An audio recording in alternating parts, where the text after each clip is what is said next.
আজ থেকে ২-৩ বছর আগে একটি মানুষ গড়ে ৪ থেকে ৫ ঘন্টা নিজের মোবাইল ব্যবহার করত। কিন্তু এই ২০২৩ সালে এসে এই সময়টা অনেক বেশি বেড়ে গেছে। অর্থাৎ এখন একটি মানুষ গড়ে ৭ থেকে ৮ ঘন্টা প্রতিদিন মোবাইল ব্যবহার করছে। আর আমি আপনাদেরকে এটা গড় সংখ্যা বলছি, কারণ কিছু মানুষ আছে যারা অনেক বেশি মোবাইল ব্যবহার করে, আর তারা তো সারাদিনে ১০ থেকে ১২ ঘন্টা কেবল মোবাইলেই কাটিয়ে দেয়। আর এর সব থেকে বড় কারণ হলো, আজ থেকে ২-৩ বছর আগে ইনস্টাগ্রাম রিল, ইউটিউব শর্টস এইসব ছিল না। প্রত্যেকটি সোশ্যাল মিডিয়া প্ল্যাটফর্ম বিগত ২ থেকে ৩ বছরে নিজেকে অনেক বেশি ইমপ্রুভ করেছে, যার কারণে আপনি আরও বেশি এই সোশ্যাল মিডিয়ার উপরে অ্যাক্টিভ থাকতে পারেন। কিন্তু এখানে সব থেকে বড় যে প্রশ্ন, সেটা হচ্ছে এই বিগত ২-৩ বছরে আপনি আপনাকে কতটা পরিবর্তন করেছেন। অর্থাৎ এই ২-৩ বছরে আপনি জিতেছেন নাকি সোশ্যাল মিডিয়া জিতেছে? সোশ্যাল মিডিয়াকে আপনি ব্যবহার করেছেন নাকি এখনো পর্যন্ত সোশ্যাল মিডিয়া আপনাকেই ব্যবহার করছে? বর্তমানে এটা আমাদের দেশের যুবক ছেলে মেয়েদের জন্য অনেক বড় একটি চিন্তার বিষয়, কারণ আমাদের প্রতিদিনের সময়ের অনেক বড় একটি অংশ কেবলমাত্র এই মোবাইল ব্যবহার করতে গিয়েই নষ্ট হয়ে যাচ্ছে।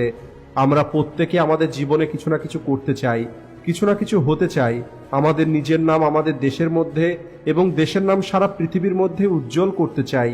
আমরা সবাই আমাদের সমাজের জন্য কিছু না কিছু করতে চাই। কিন্তু যদি আপনি প্রতিদিন ৮ থেকে ১০ ঘন্টা মোবাইলে সময় কাটান, তাহলে কিভাবে আপনি এই সমাজে পরিবর্তন নিয়ে আসবেন? অন্যদিকে কিছু মানুষ সবসময় একটা কথাই বলতে থাকে যে আমাদের দেশে রোজগার নেই, দ্রব্যমূল্য বেড়ে যাচ্ছে, মানুষ দিন দিন গরিব হয়ে যাচ্ছে। আমাদের দেশে কেবলমাত্র এগুলোই চিন্তার বিষয় নয়, বরং বর্তমানে এগুলোর সঙ্গে সঙ্গে মোবাইল ফোনের নেশাটাও অনেক বড় একটি চিন্তার বিষয়। আজ মোবাইলের কারণে আপনার শরীরের উপরে, আপনার মনের উপরে, আপনার জীবনের উপরে খারাপ প্রভাব পড়ছে। যদি কোনো একটি মানুষ ২ মিনিটের জন্য ফ্রি বসে আছে, আর যদি সে বোরিং ফিল করছে, তাহলে সে ওই ২ মিনিটের জন্যও তার মোবাইল চালানো শুরু করে দেবে। আজকে একটি মানুষের কাছে ২টো মিনিটও একা চুপচাপ বসে থাকা সম্ভব নয়। আর এই কারণেই আমাদের যে কঠিন কাজ করার ক্ষমতা, সেটা ধীরে ধীরে কম হয়ে যাচ্ছে। আপনি আজ একা ২ মিনিটও থাকতে পারবেন না, তাহলে আপনি কিভাবে নিজেকে জানতে পারবেন? যদিও সোশ্যাল মিডিয়া অন্য মানুষের সঙ্গে যুক্ত হওয়ার একটি মাধ্যম, কিন্তু সত্যিটা হলো এই সোশ্যাল মিডিয়ার কারণেই আপনি আপনার আপনজনগুলোর থেকে দূরে চলে যাচ্ছেন। আজ প্রত্যেকটি মানুষের মাথা যেন নিচের দিকে ঝুঁকে গেছে। আপনি কোনো বন্ধুদের সঙ্গে বসে আছেন, কোনো রেস্টুরেন্টে গেছেন, আপনি আপনার পরিবারের সঙ্গে আছেন, যেখানেই যাবেন সেখানেই দেখতে পাবেন সবাই মাথা নিচু করে নিজের মোবাইল দেখছে। আর এর কারণে প্রত্যেকটি মানুষের শরীরে অনেক রকমের সমস্যা দেখা দিচ্ছে।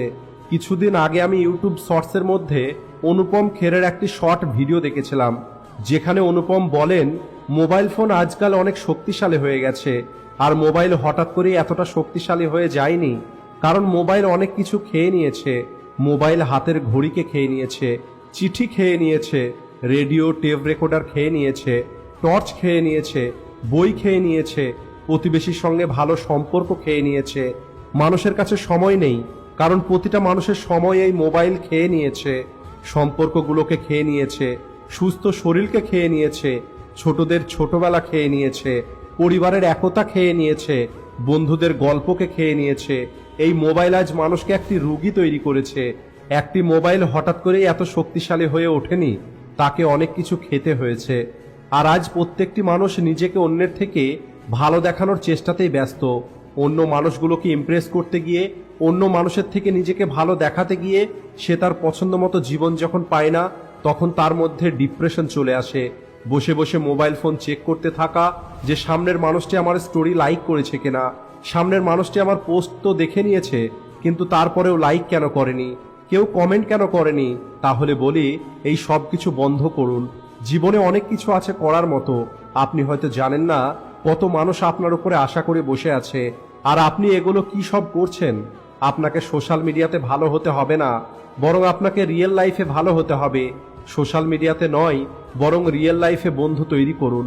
আপনি অনলাইনে কম আর অফলাইনে বেশি দেখা করে কথা বলুন। সোশ্যাল মিডিয়াতে কম এবং রিয়েল লাইফে বেশি অ্যাক্টিভ থাকুন।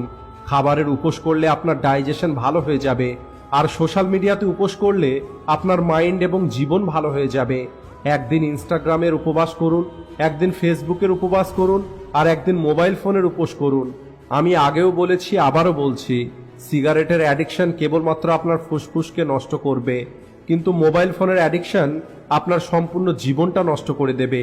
কে বলেছে আমরা স্বাধীন হয়ে গেছি? আমরা আগে ইংরেজদের গোলাম ছিলাম, আর আজ তাদের তৈরি করা মোবাইল ও অ্যাপ্লিকেশনের গোলাম হয়ে গেছি। আর একটা কথা আপনাকে মনে রাখতে হবে, এই সোশ্যাল মিডিয়াতে আপনি যাই কিছু দেখতে পান তার 80% মিথ্যে কথা। এই মেয়েটিকে দেখুন, সুইসাইড করার 6 ঘন্টা আগে এটা পোস্ট করেছিল। না জানি কত মানুষ এই মেয়েটির ফটোকে দেখে এটা মনে করেছে যে এর জীবনটা সত্যিই কত সুন্দর, এ কত খুশিতে আছে, এ জীবনে কত আনন্দ করছে। আজ সব কিছু লোক দেখানো, তাই কাউকে ইমপ্রেস করার জন্য নয়, বরং এক্সপ্রেস করার জন্য বাঁচুন। আজ মানুষের সকালটা শুরু হচ্ছে এই মোবাইল ফোন দিয়ে, আর দিনের শেষটা হচ্ছে এই মোবাইল ফোন দিয়ে। রাত 2-3টে পর্যন্ত মোবাইল ফোন নিয়ে সবাই ব্যস্ত। প্রতি 10-15 মিনিট পর পর নিজের মোবাইল ফোন চেক করছে। নোটিফিকেশনগুলোকে এত দ্রুত দেখছে যেন প্রত্যেকটি নোটিফিকেশন দেখার ফলে তাকে টাকা দেওয়া হচ্ছে। আর একটি সত্যি কথা আমি আপনাদের বলতে চাই, এই ভিডিওটা দেখার পরেও বেশিরভাগ লোক যেমন ছিল তেমনই থাকবে, কিন্তু তারপরেও কিছু মানুষ থাকবে যাদের জীবনে এই ভিডিওটা কোনো না কোনো পরিবর্তন অবশ্যই নিয়ে আসবে।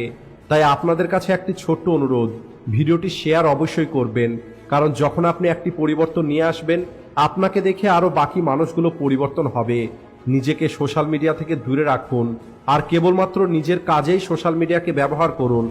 আর এই ভিডিওতে এই কমেন্টটা কেউ করবেন না যে এই ভিডিওটাও তো আমি সোশ্যাল মিডিয়াতেই দেখছি, তাহলে সোশ্যাল মিডিয়া ছেড়ে দিলে আপনার ভিডিও কিভাবে দেখব, বা আপনি কেন সোশ্যাল মিডিয়া ব্যবহার করছেন?